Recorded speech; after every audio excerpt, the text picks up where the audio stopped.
Hi everybody, it's Conda here, and welcome to a brand new episode of What's Love's Got to Do With It? This is so I have to firstly apologise for being away for the last couple of weeks. I've been on tour with the Snatch Game. Tia and I, in my defence, we did record a new episode, but then when we recorded it, it didn't upload, and then it just disappeared. So there was no new episode because it just went to I don't know. So Tia and I ended up just having a really beautiful 50-minute chat, which we'll have to do again because I want to have Tia back on the show. So that is why we haven't had a new episode. And this episode is our first one back, and I didn't know who to get, and I was nervous and I was confused, and I was like, you know what, who's the best guest to have? My mum and dad. So this is a very special episode, and I am thrilled to let you experience the chaos and the beauty and the gorgeousness and the just soul-filling, just beautiful humans that are my mum and dad. I'm not going to mess around. I'm just going to get straight into it. So, my friends, we'll be back right after this with my mum and dad. I earned my degree online at Arizona State University. I chose to get my degree at ASU because I knew that I'd get a quality education, they were recognized for excellence, and that I would be prepared for the workforce upon graduating. To be associated with ASU, both as a student and alum, it makes me extremely proud, and having experienced the program, I know now that I'm set up for success. Learn more at asuonline.asu.edu.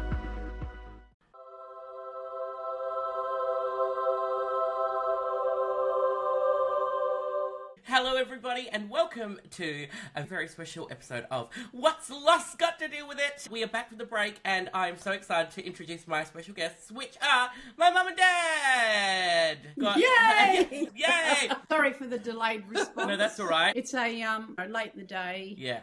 Yep. Heading After a long towards the week. end of the week. After a long week. You're looking all glamorous, and we're just straight from work. I know. I'm just about to go straight to work, so it all works out.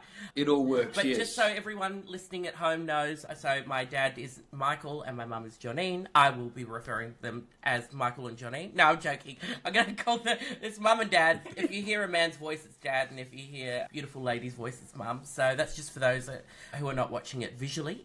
But I'm so excited to have you on my little podcast, Mum and Dad. Wow, we're excited. We're excited too. It was just a shock call to say, Mum, what are you doing? And here we are. Yeah. And I was like, I'm ringing you up straight away. Why? Didn't get a text response, so then I thought, I'm just going to give you a quick call. What's happening? And then you said, Mum, you're on we're going to do this, so here we go. We haven't had time to prepare or think about it, so That's the best way to do it. Go for it. Yeah, so people know I'm in Canberra at the moment, so that's why I'm not in my usual drag room. But yeah, I messaged Mum today, Mum and Dad, and I was like, do you want to be on the podcast? Because I've been wanting to have you both on for a while, and I have had a couple of weeks off with the Snatch Game tour, and I thought, what a better way to start back in with the pod with my two beautiful parents. Thank you, mate. We're so glad to be here on this with you. We've been a fan. We've listened to... well, if you weren't, I'd be very mad. Podcasts. I'm wearing the Conda The pin. badge. I love that. And Dad's got tote bag. Yeah, Dad's I've got the tote bag. We fought over the pin. We fought over the pin, but I've got the tote bag. I love that. And that's a special bag because you brought that to the Snatch Game, and that was signed by all the girls from the first Snatch Game tour, including our dearly departed sister Vivian. I know, that's so sad. Yeah. Yep. Beautiful. I know. So that's beautiful. I love that. Mum and Dad, welcome to the podcast. People have asked, because I always talk about you guys on the show, I say I'm raised by new age parents. So you're very open-minded. You've always taught us to follow our hearts and just be the best people that we can be. Do you classify yourself as new age parents? It was interesting when I heard you say that. I thought, we probably are. I think I'd like to think that we're young in spirit, young in heart, and we are those sort of people that I guess by nature we are open to all sorts of things and love to learn and delve into all sorts of things and learn new things. We're always reading. I know we drive you kids mad with all our latest books and things we're reading and going, oh my God, you got to read The Attractive Factor, or you Zero Limits, get onto this. I know we sometimes drive you guys mad because it's... Well, I think we've always encouraged free thinking and great expression, and I think we've always been those parents that have not chased some sort of old, outdated, either masculine or feminine identity. We've allowed all three of you to just be the people you are. And you're our children and you're our eldest, and we just love you the way you are. I think free thinkers is probably a good way to describe us. Because values driven, very much values driven. Yeah, because you both have always just maintained that to be a good person in this world is just you go out, you be a kind person, you operate in the best way that you can be, and you also pay your taxes. That was what we got when we leave home. But I love always when you tell me, because when I was conceived, you were doing, was it conceived or in the womb? But you were doing the silver method. Yeah. What could you explain to the people what that is? Okay, I'll have a go and then Dad can butt in if he wants, because we're good at talking over the top of each other. We're very good at that. And finishing each other's sentences. We come from a long line of... Okay, so Silver Method is really about, I guess in modern day terms, it's really about visualising what you want and how you create what you want in your life. Yeah. And we were right into it at that stage when I was pregnant with you, Chris, and I've often thought that those experiences that we were going through then, I honestly feel have impacted you and what you picked up in the womb and picked up from us as a baby, being around, reading, absorbing, all that sort of stuff. I honestly believe, it all soaks in. You absorb all of that stuff, and I think that has driven a lot of your creativity and your drive and your belief in yourself. Correct. And you're setting your goals and things to want to go on and achieve what you want to do. And when you've talked about it, and yes, we all have setbacks and challenges. That just goes with the territory. But it's about that belief and the resilience and having a vision of what you want and being able to go out and create it, which is, I think, is what you've done. Yeah.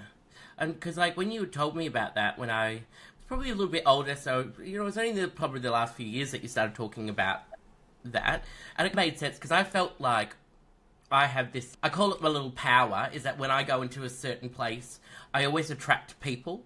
It could be quiet and there's no one around, and then all of a sudden there's an audience or there's people around, and I never really understood what that kind of was, but then I feel like that kind of leans on that manifesting, and it's not for me, I'm just going into get a coffee or whatever, and there could be 0 people around, and all of a sudden the place is busy. So I feel like I'm a good little luck charm. But I've noticed those sort of things, that the ability to manifest. And I think obviously the podcast is about loss and stuff like that, but the ways that you recover from loss and the things that you do in your life, do you feel that people are in charge of that? Do you feel any advice on what you could pass on to people if they're experiencing a bit of maybe a downtime where work's not going great or they've lost a relationship or something? What would your advice be to people like that? I think, look, we are all in control of our own lives, and no matter what we think, we all attract both the positive and the negative into our lives, and it's probably based on our mindset. And I think maybe the biggest probably bit of advice would be for people to accept the reality, accept that, and take responsibility for their part. I think we also live in a world where so many people blame everything that goes wrong in their world and in their lives, but no one takes any responsibility for what they have done to create that. And that's also quite a subjective and maybe a subliminal type thing. Yeah. But everything that occurs in our lives is a creation from what we think and what we create ourselves. And I think take responsibility. Stand up. Don't be a soft cock. Just...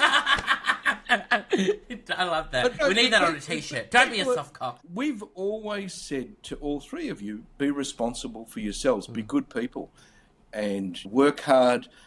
Again, as you just mentioned previously, pay your taxes and be honest, hard-working, good people. And I think you especially, Chris, have taken that on board. And you've taken responsibility for yourself and the world that you've created. And sometimes we don't always get it right. Mum and I are perfect examples of that. But I think if we're honest with ourselves and we take responsibility and we believe in ourselves, and I think that's probably an essence of silver and some of the other things that we prescribe to is we believe in ourselves. And I think that's something that we've imparted on to all 3 of our most amazing, wonderful, incredibly talented children. And the good thing about when you're down is it will always be followed by something better. So something good will follow. Yeah. You will pick up again. Yep. And sometimes the down is necessary in order to, or sustaining a loss of some sort helps then get you back on track to then move on to and to create what you do want in your life. And sometimes we don't understand why losses happen. Sometimes things feel unfair. It's just, you just think, why is this happening to me? Yeah.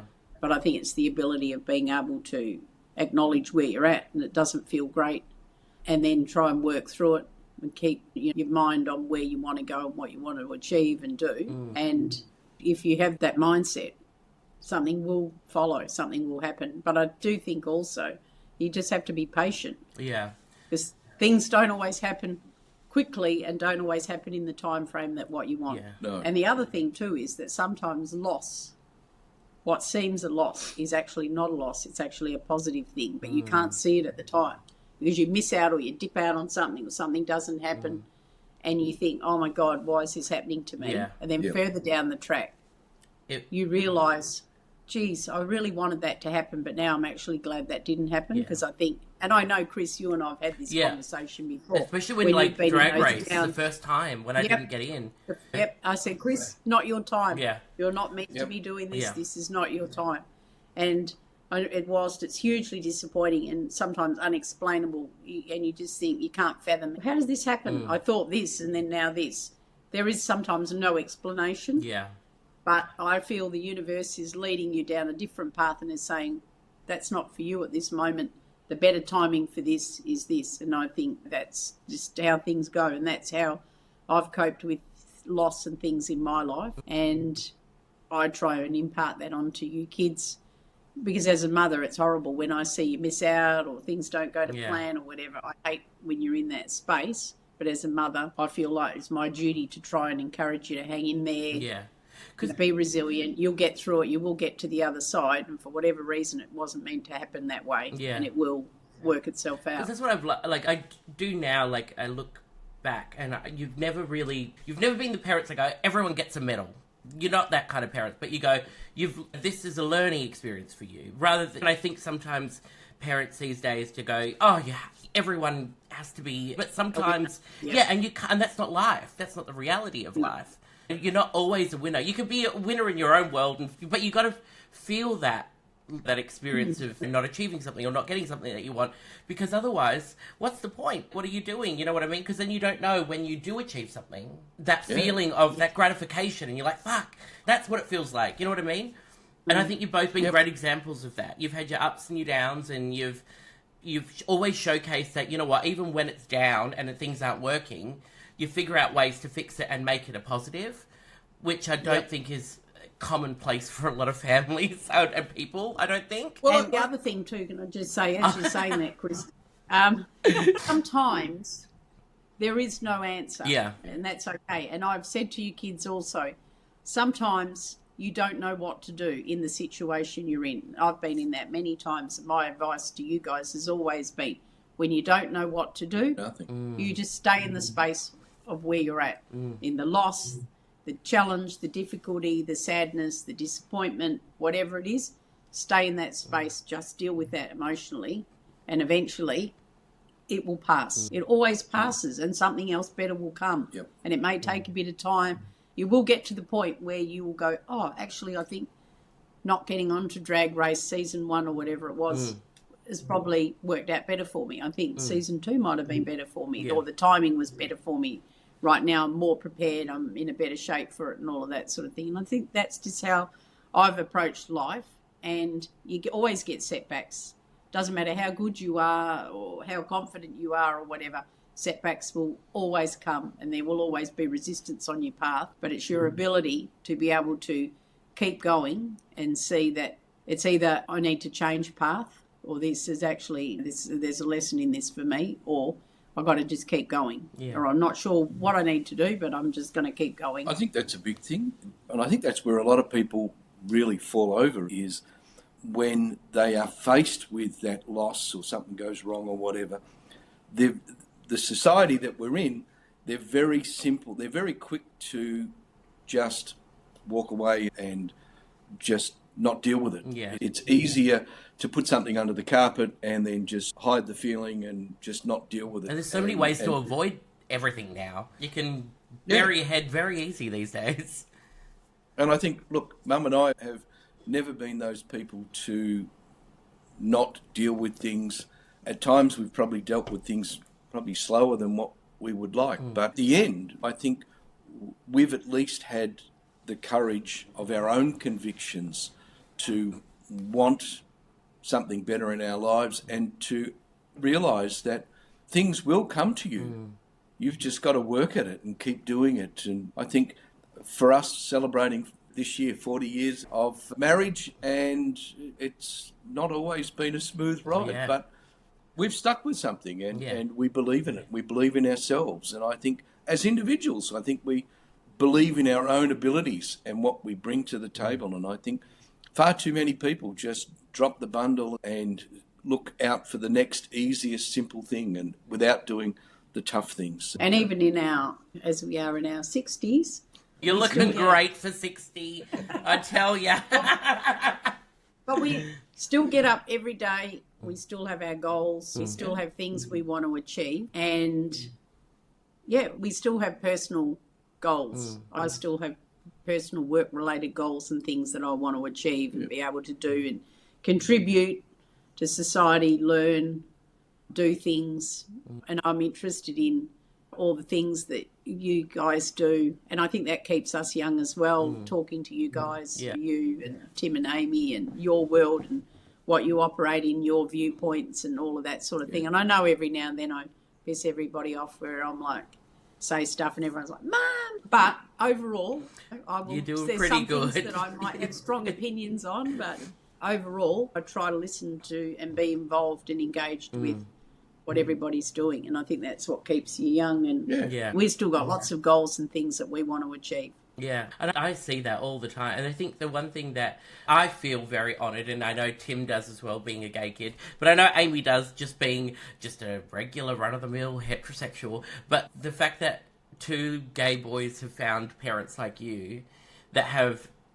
Because it's not... you, and I don't think you've realised how many people got deserted from their families or got kicked out until you came to Sydney and you saw one of the shows. And my mum and dad, they sat in the bar at Stonewall and they ended up just having a group of all these kids just going, our parents aren't like this, they've never come to Stonewall, what's going on? And you just became the surrogate parent for all these people. And that's where you met your leather daddies. You love your leather daddies. That still bobs up in our photo feed every now and then. I go, they were really terrific guys. Yeah, they love, but that open-heartedness, and you've just always just gone like that. Have you both been like that through your whole life? I've only known you 30-something years, but I'm talking about like previous to having children and having us, because you've been together since you were like teenagers. Yeah, 16. I think we've always accepted people for how they are and who they are. And I think we've always... I can remember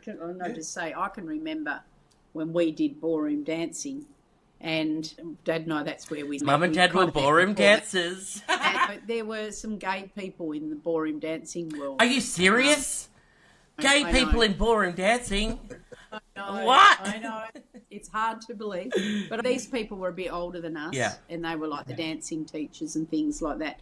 And I can remember going to Shirley Bickley's Friday night dancing class. And then these guys, there was a group of gay guys. And this is in Hilton Park, Western Australia. It's like... Being gay would not have been not very easy. easy. Yeah. Not the right area. And we're talking back in the late 70s, it was probably late 70s. Yep. And I can remember these guys coming in and they had their flary tight jeans, pulled up really high, and they had their big platform heel shoes, and then they had makeup and all of that. And I can remember as young people, we're all looking, going, "Oh my God, look at these guys! Look how they're looking and all that." And they were going out night clubbing and all of that. Yeah. I look at those people and I think they would have been stared at, ostracised. They wouldn't have been out. They probably had to go somewhere around the corner and get ready, because you wouldn't leave the house looking like that, because your parents would go absolutely berserk. But there was just no acceptance, and it was just so hard and challenging for these people. And I just think, yeah, and you see how people have probably suffered in their life because of that. And then look, when you kids were younger, and Chris, you had friends that you used to bring home and you'd be getting ready for drag and all of that sort of thing, and hearing the stories of people being that their families just wouldn't accept the situation, or they were too fearful to tell their parents, and they said, because no, they won't accept me, I just know, and all of that sort of thing. And I think that's really sad in this day and age, that people would not be accepting, or in any day and age, just how you would not accept your own child, and all of that is just... Oh, look, those things, that bigotry, I really struggle with, and I struggle, as you've seen, when you hear stories from amazing young kids who their parents, for whatever reason, won't accept them the way they are. And I've even had some of my peers and colleagues and certain friends over the years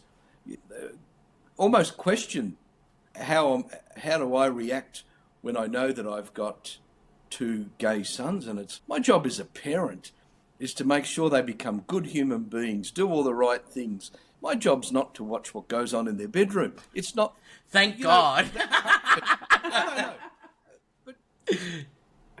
But there's so many other people that think that it's their right to be able to choose those paths for their children. And, it really is upsetting. And I think we've got to just encourage people, no matter where they are from, to just love each other and be kind and be nice. And what people do with them, it's none of my business. And I think you are my son. No matter what anyone ever says anything, you're my son. And I will always love you, irrespective of anything.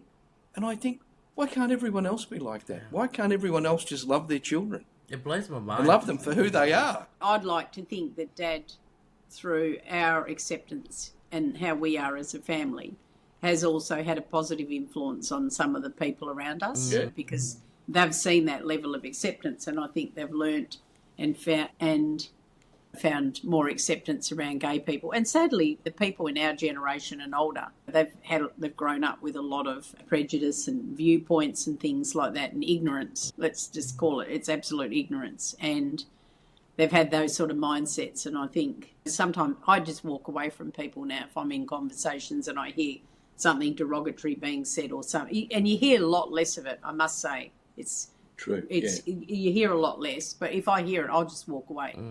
From the conversation, I'll just walk away. I do not want to be around you. Do not talk to me. I'm not going to sit here and hear you make jokes about gay people or things like that. And it's generally men, and or the odd woman, Chris. I vehemently defend it. Yeah, where's that political those... posting mama or whatever her name was? Horrible. Oh, that horrible woman. Yeah. Nasty, but I think they're fueled. I think there are ultra right wing, ultra religious type zealots that find that there's no place for anyone else in the world other than themselves. And which it is sad. It's a sad indictment on our humanity. Which ended up being an absolute contradiction to what they believe in anyway, which is why one of my favourite moments was when I started doing drag, you guys were actually like, you're like, look, we don't get it. I think you said, I'll give you a year. If you can figure out how to make money out of it and you feel like it's something you want to do, then, good on you, get out there, but otherwise you're back to university. Hey, look, a year in, I was making money, so we were fine. But the one thing that I always think about is when we didn't know how to tackle Nan and Pop. Oh, yeah. We did not. Hang on a tick. I've just broken the news. You're gay, and they're just coming round. Yeah, and now we're going to tell them you're a cross-dresser. What? I know, but let's just say we've gone from 0 to 100. Yeah, because we told them that you were gay, and that they were, for the people in their generation, they were very accepting of you guys. And then we took a long time I said, oh my God, they'll never cope with the drag thing. No, we avoided that. They've embraced it. And then when we did it, they've embraced it. Yeah, but could you imagine that they come to the shows? Yeah, I know. And the thing that I think about all the time is the fact that Nan was angry at me for not telling her sooner because she just wanted to come and be... to share it. Yeah, and she wanted to come and be a little club rat and be at the clubs every night with me, with the shows. And I think that just goes to... And that's the one lesson that I've learned is that you've always got to give people the opportunity to make their own minds up about something. Yeah. But in doing that, you've got to be honest with yourself. And I think I wasn't, like, and I understand our trepidations, I get it, but I still felt like a little bit of, like, reserved, I don't know, it wasn't disappointment, but I still felt an uncomfortability in myself. But if it was now me, I would have been like, Mum and Dad, I'm going down there to tell them if they like it, if they don't. Because you deny, like, I denied Nan, I think about this all the time, like, I denied Nan of that time, and she loves it.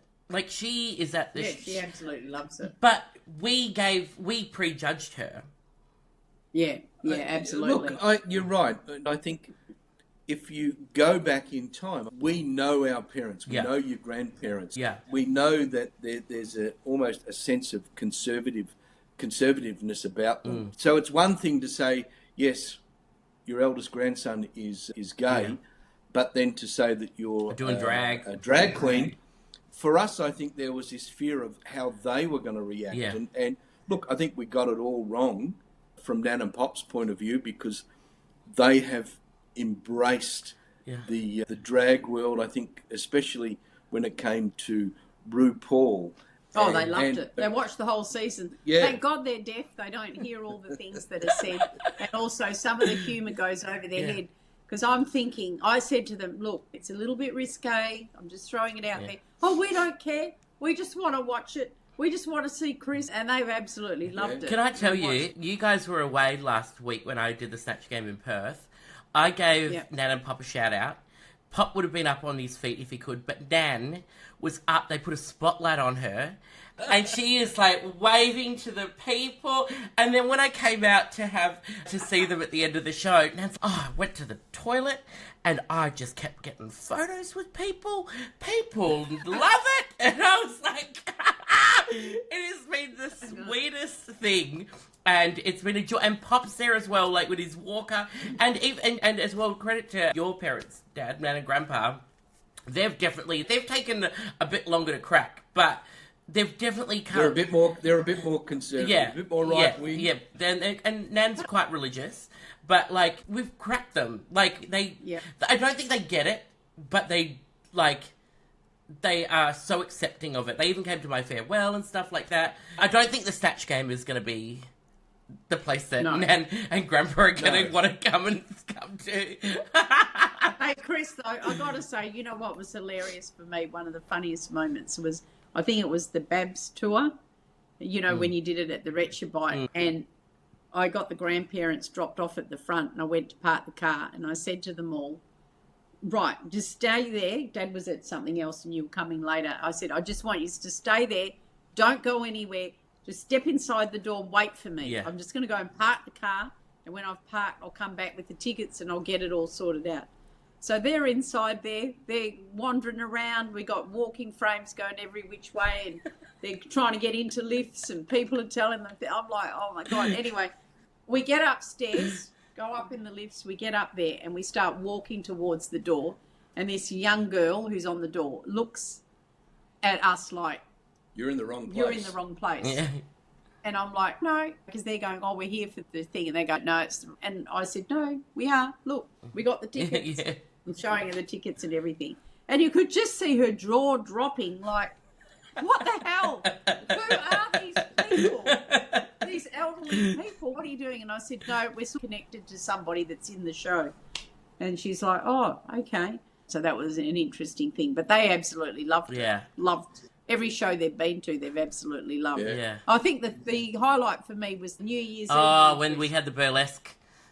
With Barbie, the burlesque and all of that, and the leather daddy guy, and oh my God, the way they were stripping stuff off, there was hardly anything. And Nan was clapping, and she was like dancing. I was like, looking, thinking, I am just dying in the seat here, thinking, okay, this is just too much. And I'm watching my dad, 91, and I'm like, he's never seen anything like this in his life, and he's 91 and he's getting to see it all. Yeah. And they loved it. Yeah. They absolutely loved it. And then all the people were talking to them and chatting to them. People can, if someone in their 90s and late 80s can make changes and be accepting and do all these things. Yeah, and it's anyone can. That's the thing. Anything is possible. Yeah. Yep. Yeah. And my mum is a very conservative person, very conservative. Not anymore. Not anymore. You just wait. Nan's going to be out, like, she's going to be tying herself to trees, protesting for the environment. I can see it now. Yeah. No, she's got her Conda bag that she takes shopping, and she's got her photos and things around the place, and she talks to her support workers and says, this is my grandson, Chris, Conda. And they go, Conda? Yeah. What is your grandson? So she's struck up conversations, and and she's got her little lapel pin. She's got her bag. Did you? And the other Nana is much the same. Yeah. She'll have her support workers coming in, and she'll go, "Oh, you might know the RuPaul thing, and you might know my grandson." Oh, and then and Conda, and I think there's this wonderful sense of pride from all four grandparents about you and your craft and how well you achieve things and how well you are doing in your craft. And I think that's a positive thing.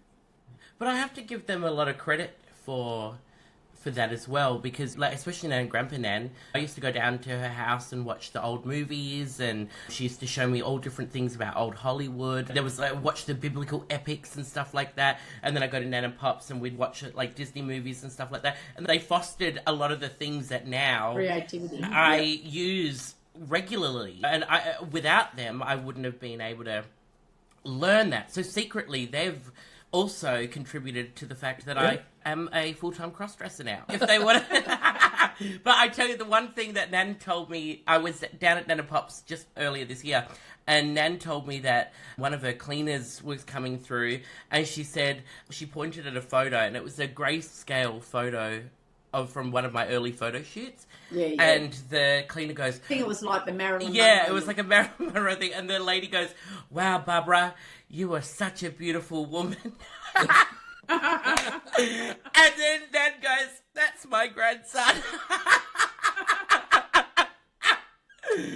I tell you, that's the one thing our family does have, is a great sense of humour. I don't, like, we've fostered that. You both... Mum's got the humour. Yeah, I think that's where we get it, because you do come out with some real dark ones, Mum, every now and then. I know, true. Were you a funny kid, Mum? It's interesting. I think probably not in my real younger years. I think I started to get funny probably when I was in high school. But I think as I've gotten older and got more along in age, I think I have got funnier. Yeah. But yeah, definitely. I do see humour in a lot of things. And She even sees humour in me. I can be in a serious meeting with something, or like a reasonably business meeting of some description, and then I'll describe something or talk about something, and then I see or hear myself throw some sort of humorous comment in, or see the humour in something and throw it in, and people are like, "Oh, that's really funny." Yeah. I think I am quick at seeing funny things and seeing the humour, and so it just comes naturally. You don't have to really think about it. It just happens. Yeah, I think you've definitely passed it on to all three of us. Yeah. Me and Tim have definitely taken it and really gone with it. However, poor Amy, sometimes I think she's very funny, and she's so smart, and she creates lots of things. Like, she helps Tim and I so much with ideas, but there's sometimes that the humour stops, and it's no-go zone with Amy. Yeah. I think that part she's got from me. Yeah, so. yeah, we did. I didn't get that. I've got no filter. It just comes out as you've witnessed.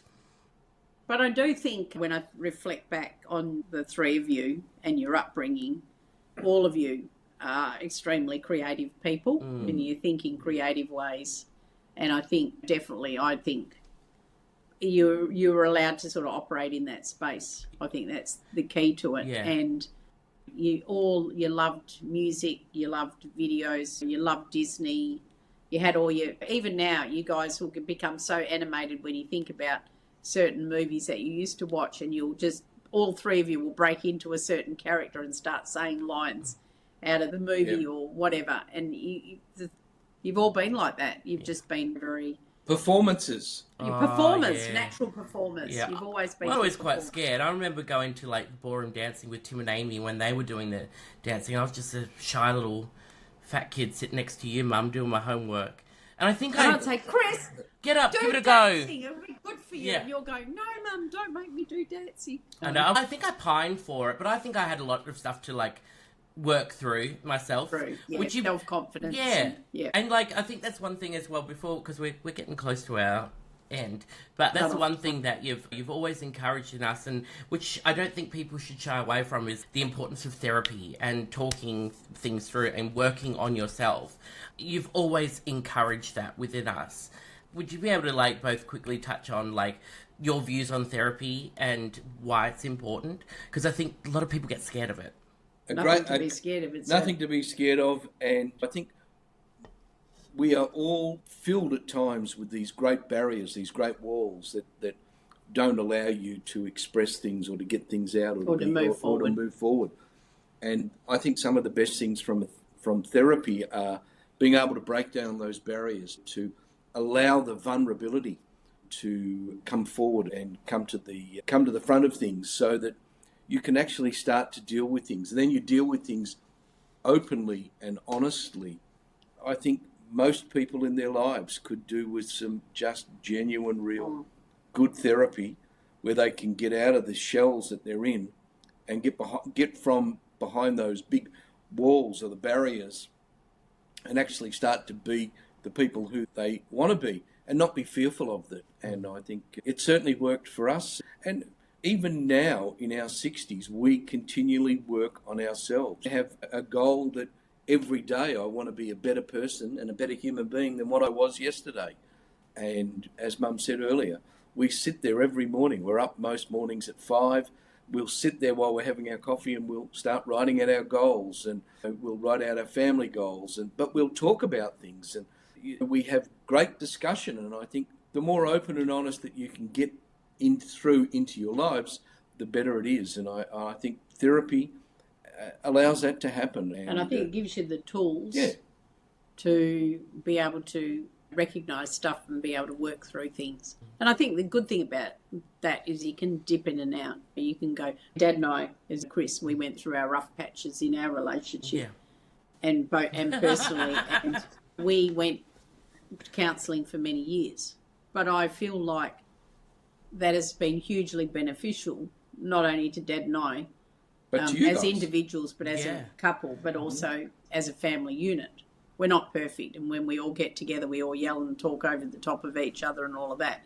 But, you know, I feel like we've got the ability, even when things aren't great, we've got the ability to be able to reflect and talk and, you know, embrace that and try and work through whatever the challenges are. And I think that's just what life is. Yeah, I think the greatest example of parenting that we can give to the three of you is to, one, respect ourselves and love each other. And no matter how bad anything ever gets, is to be able to openly talk and work through things. And I think that helps us as a family just have a pretty united position with everyone. And I think the more people can do that, the better it is. I love that.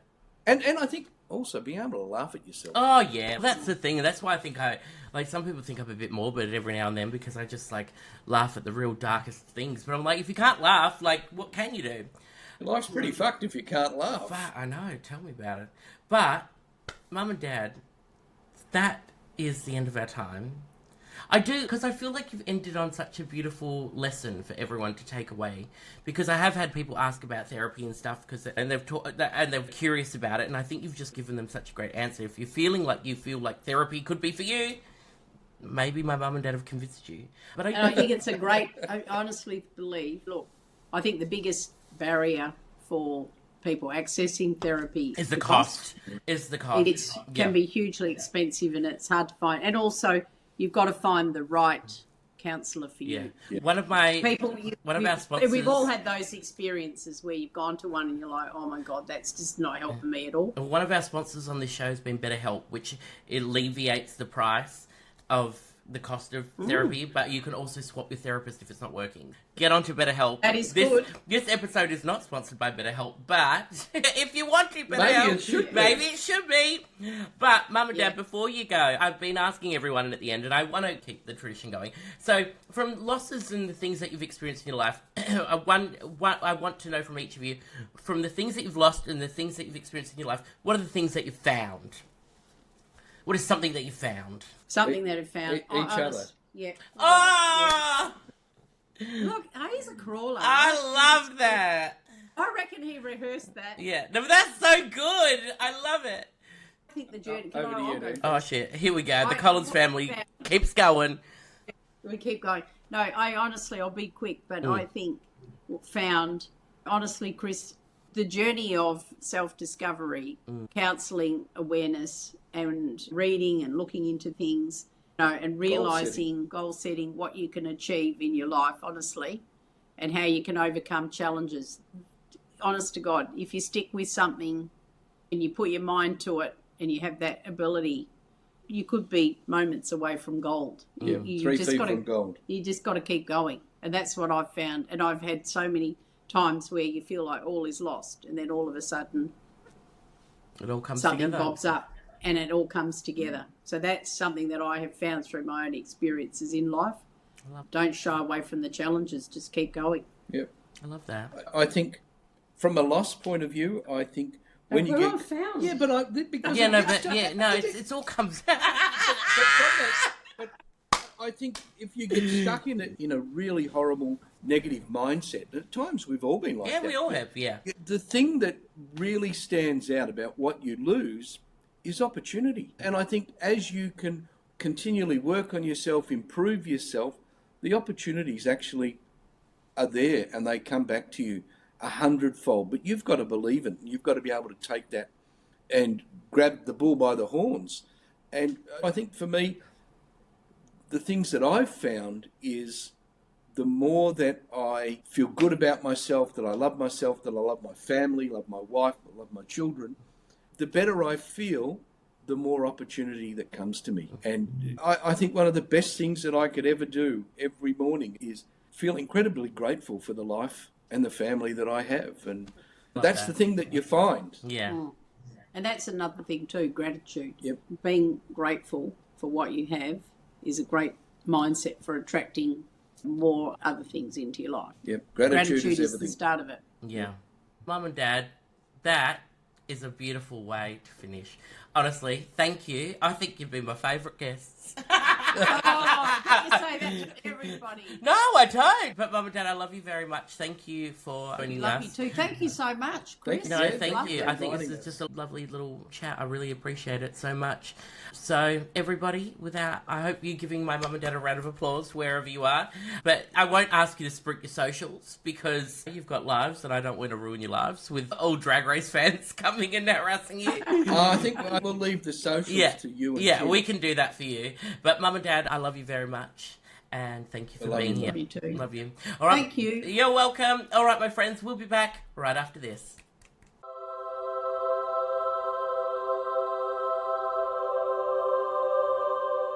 Hi, everybody. Welcome back. Oh, my God. I told you, my mum and dad, they are just absolute freaking gems of human beings. Feel healed, and I hope you feel healed with, like, my mum and dad. They just radiate just such love and positivity, and they really just melt my heart, and I hope you've taken something from them. And I think the only thing I'll say is, if you're a parent out there and you're struggling with just being the best parent that you can be, I hope that you heard something with what my mum and dad have said.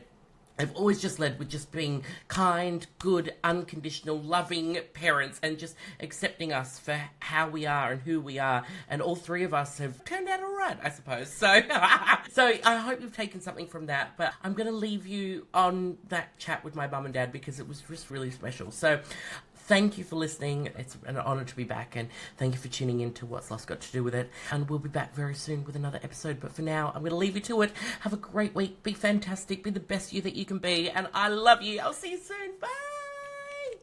In the time it takes you to actually board that flight from Group 8, Now boarding Premier Altitude Elite Club members. you could have bought a Hyundai on Amazon. Yes, that Amazon, where you buy everything else. Mid-tier Altitude Elite, Feel free to board now. So while you're waiting for them to make up new boarding groups, you can order your dream car and the dealer will have it ready in no time. Now boarding groups 1 through 7. So close. Visit HyundaiUSA.com or call 562-314-4603 for more details. Limited availability, pickup through participating Hyundai dealer in select markets.